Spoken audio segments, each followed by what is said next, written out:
మలయాళ చిత్ర పరిశ్రమలో మహిళలపై వేధింపుల గురించి జస్టిస్ హేమా కమిటీ ఇచ్చిన నివేదికపై దేశవ్యాప్తంగా తీవ్రంగా చర్చ నడుస్తోంది.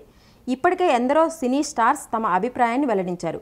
ఈ క్రమంలో తాజాగా senior star heroine Radhika Sarath Kumar సంచలన వ్యాఖ్యలు చేశారు. మలయాళ చిత్ర పరిశ్రమలోనే కాకుండా చాలా ఇండస్ట్రీల్లో ఇలాంటి ఇబ్బందులనే మహిళలు ఎదుర్కొంటున్నారని తెలిపారు. హీరోయిన్లకు కేటాయించిన క్యారవాన్స్లో కొందరు సీక్రెట్ కెమెరాలు పెట్టి ఆపై వారి ప్రైవేటు వీడియోలు చిత్రీకరించిన సందర్భాలు కూడా ఇండస్ట్రీలో ఉన్నాయని రాధిక ఆరోపించారు. ఒక సినిమా షూటింగ్లో భాగంగా నేను కేరళ వెళ్ళాను. అప్పుడు సెట్లో జరిగిన ఒక సంఘటన నేను ఇప్పటికీ మర్చిపోలేను.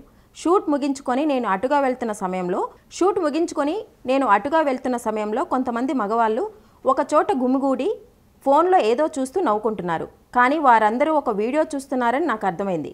వెంటనే సినిమా యూనిట్లో పనిచేస్తున్న సిబ్బందిలో కొందరిని పిలిచి వారు ఏం చేస్తున్నారో చూడమని పంపాను. అయితే అప్పుడు నాకు షాకింగ్ విషయం తెలిసింది.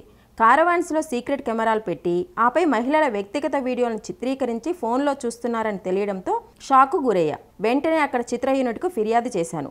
ఆ సంఘటన జరిగి చాలా ఏళ్ళైంది. అయినా ఇప్పటికీ ఆ సంఘటన గుర్తు చేసుకుంటే నాకు భయంగా ఉంటుంది.